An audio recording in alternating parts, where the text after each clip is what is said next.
Hi, I'm Nathan, Hi, I'm Rigson. and we did our case analysis on Delta Airlines. And then, just to give you a little background information on Delta Airlines, it's an international commercial airline. It started in 1924 as a crop dusting company.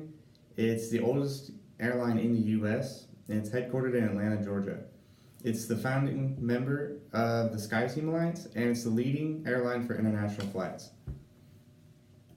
So, just a few things about the external environment of the airline industry is fuel prices are a huge expense for them. So just like the volatility of that and how often the prices change, they have to plan for that always. It's a pretty big hassle. And travel bans also, with whenever travel bans are installed, airlines can't fly to certain countries anymore. So that's a loss of a certain market that they could have relied on for profitability. So that can hurt their revenues as well. And natural disasters. Whenever a natural disaster hits a certain place, they can't fly to those airports anymore because the airport could have been destroyed, the infrastructure is broken up, or just the weather is still really bad and planes can't fly through it. And also, it's just people becoming more environmentally conscious. Airlines are trying to find ways to be more fuel efficient, create less pollution, things like that whenever they're flying their planes. So it's a constant search for just a new, better, efficient way. And the effects of social media now, people they talk to each other online. They talk about maybe a bad experience they could have had with the airline.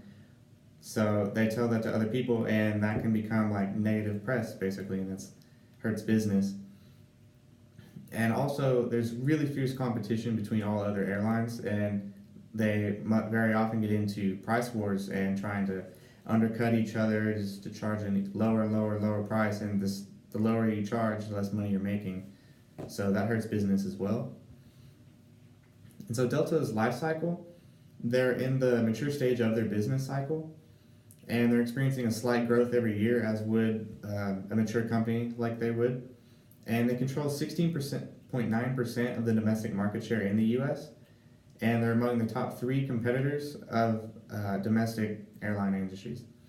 And the top 10 competitors control 90% of the entire domestic market in the U.S., so the top competitors have a pretty strong control of the market. And business is really cyclical during summer months and holidays because people are traveling more and taking more flights, and so business usually increases during those times.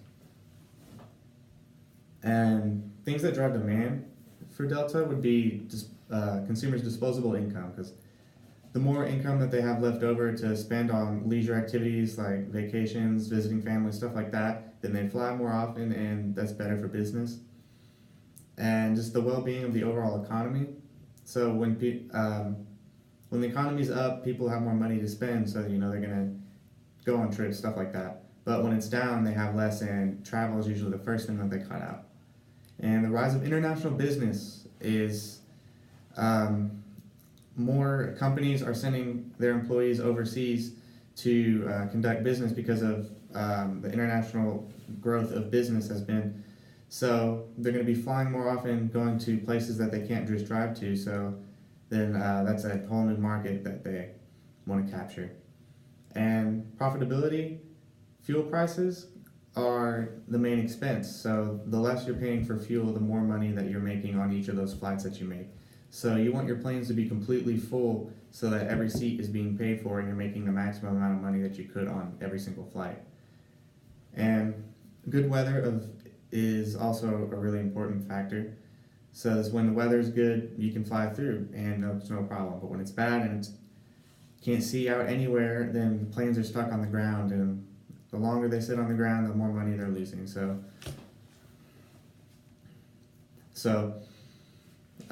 you want to be able to fly as often as possible.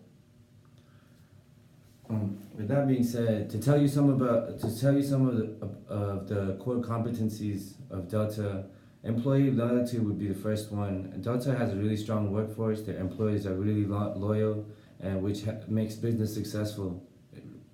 Another one of Delta's core competencies would be the use of technology in planes. Delta always tries to update their planes with the latest technology, making their flight experience that much more better and safer as well. Another one of Delta's core competencies would be their main hub location. Does have multiple hubs, but their main hub location is located in Hartsfield-Jackson Atlanta International Airport, which is actually the most traveled airport in the world.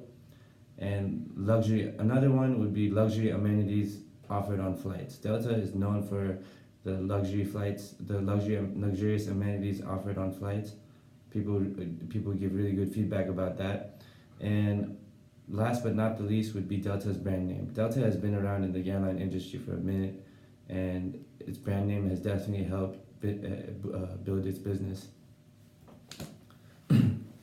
Some of Delta's key strategies would be main strategy is based on industry consolidation and their strategic alliances. Through Delta's strategic alliances, Delta has been able to extend their service into new territories without even flying there they've been able to extend service under their name through alliances with Korean Air and so on, and extend their global reach as well, global coverage. To do a quick analysis of Delta and the airline industry, we did a Porter's 5 Forces model. For the threat of new entrants, remains pretty weak as there's massive operating costs and major government regulations. Ever since 9/11, the governments have been really tight on the airline industry and the safety of the airline in the industry. As for the threat of substitutes remains pretty moderate. There's very low switching costs between airlines. If somebody wants to buy a ticket, the prices are not much different between Delta, American, Southwest. There's very low switching costs. People really don't have a problem switching airlines. But however, the switching methods of traveling from air to by land or by sea, it's not very efficient sometimes, and traveling by air remains the most efficient and sometimes the only way to travel. So the threat of substitutes remains pretty moderate. In terms of bargaining power, the bargaining power of buyers is pretty strong, as there's minimal switching costs and rise of third-party websites. Buyers are easily able to compare and cut prices, lower prices, compare prices with other airlines and get the best price they want.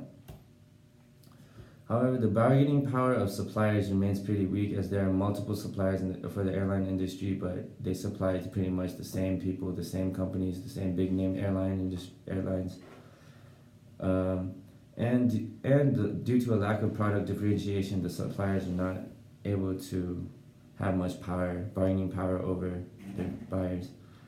The intensity of competitive rivalry remains very strong. The intensity of competitive rivalry in the airline industry is very strong, very intense, due to a lack of product differentiation, switching costs, and third-party websites.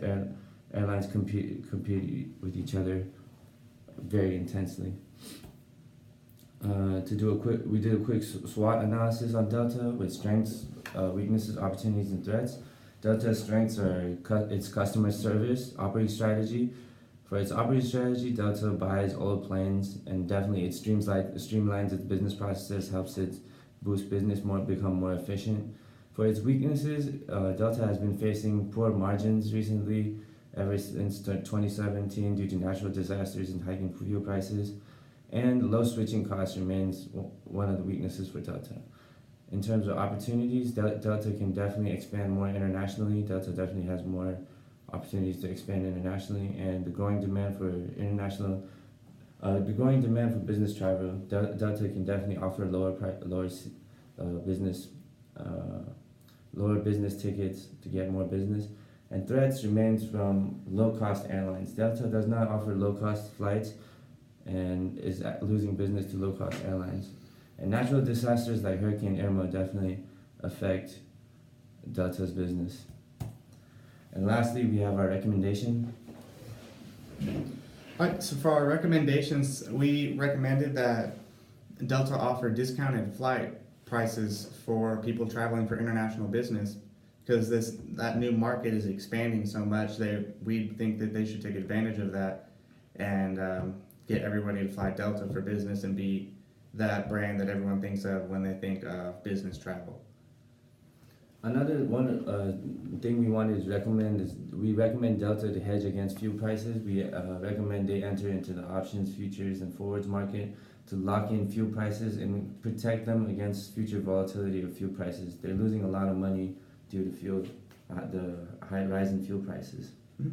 And then lastly, we think that Delta should enter into more international alliances because as they've shown in the past, that's how they've expanded their business internationally, and it's worked really well for them. They become the number one airliner for international travel, and so we think that's a working strategy. They should expand on that and keep getting into more international alliances so that they can expand their global reach. With that ends our case analysis on Delta, and that makes up our 3 recommendations.